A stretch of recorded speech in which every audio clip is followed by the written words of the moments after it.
One of Scotland's most respected economists, Professor Sir Donald MacKay, has come out in favour of the Yes campaign. A former chairman of Scottish Enterprise, he served as the economic advisor to a series of Secretary of States for Scotland and during the 1990s opposed plans to set up a Scottish Parliament.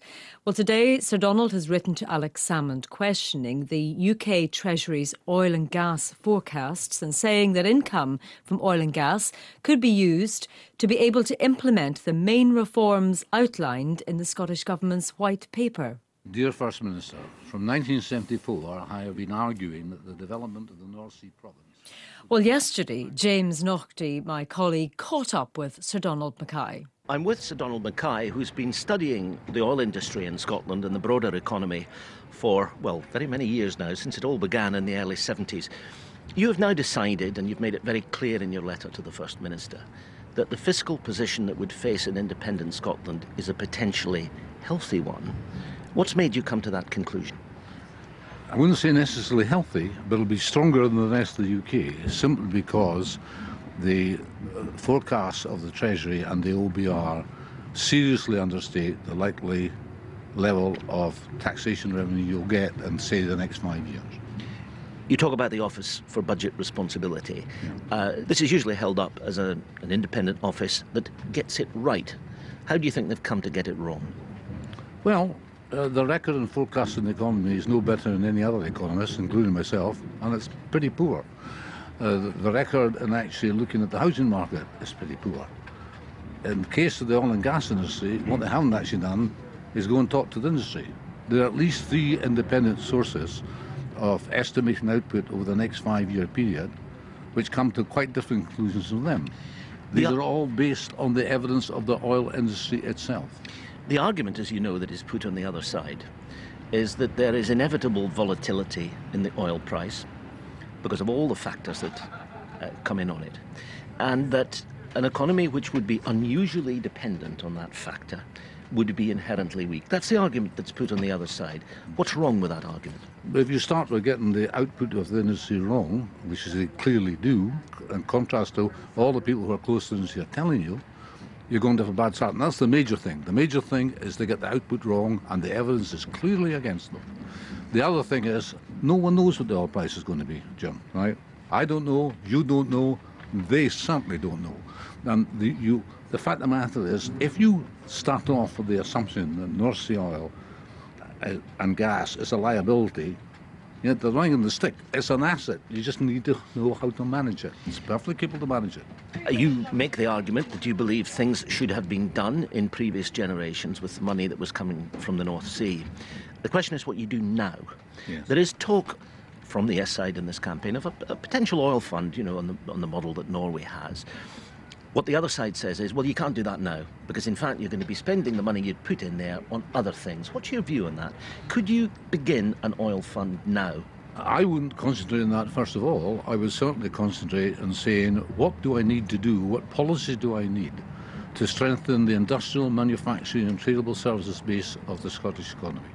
I think that the proposals put forward in the Scottish Government's White Paper are perfectly sensible and could be implemented in this. In other words, what I'm saying is the fiscal envelope you have to work within be easier for the Scottish Government than the rest of the UK. Now, that does not mean to say that you should behave in a fashion which is damaging to others. It's simply saying, for goodness sake, let us get on with a task which we've talked about for years of strengthening our economic base. Would that task, in your judgment, still have to be accomplished in an atmosphere of some austerity in the years directly ahead of us? I think everyone's got to be prudent.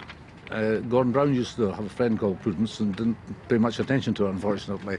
But every government has to live within its fiscal envelope, and Scotland will have to live within the fiscal envelope, which is not as wide as you think, but will be better than the rest of the UK. Well, so you can implement the policies that are set out in the White Paper within your fiscal envelope. Using that awful phrase, the fiscal envelope, it brings us directly to the question of currency, of course. Do you think, in an ideal world for Scotland after a yes vote, the best answer would be the one that Alex Salmond has chosen, namely a currency union with the rest of the UK using the pound? Well, I think actually Scotland should continue to use sterling. I prefer it within a formal currency union because I think that would be in the interest of all of the UK, not simply Scotland, all of the UK. If you couldn't do that, you'd follow the Irish model. That is, you'd simply shadow the pound. You would keep parity. You would use sterling. Sterling is an internationally traded currency. There's nothing to stop you using it if you want to. For Scottish institutions, who would be the lender of last resort? Well, you would create a currency board, I suspect, which is what the Irish do, and eventually you would develop your own central bank. But that's what you would do. It's perfectly possible to do it. We must remember that Scotland has lived within the currency union since 1844, run by one bank, actually called the Bank of England. There's no reason why she couldn't work within it, provided she follows the same fiscal rules as the rest of the UK. Well, of course, you put your finger on the question there, because if you get independence with one vote on the 18th of September, and then you say, let's do a deal with the UK government, and the UK government, despite all the things the big parties have said, yeah, OK, we'll negotiate a currency union. So on the one hand, you've taken away your sovereignty back in the independence vote, and then you're handing quite a bit of it back the day after. No, you're not actually. Half the world operates on that basis at least. It's perfectly possible. What I'm simply saying to you is the fiscal situation facing the Scottish government is not going to be particularly easy. The UK is in a pretty big mess in fiscal terms, right? But Scotland will have greater scope simply because her fiscal position will be stronger. But let me just say this as well.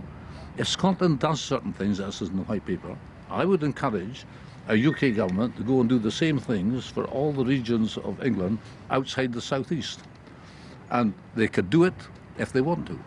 Finally, Sir Donald, when did you become convinced of the case for independence? Mainly when I saw that I didn't believe that the other parties would ever deliver anything akin to Home Rule. And it's quite obvious, I think, that they won't. Sir Donald MacKay, thank you very much.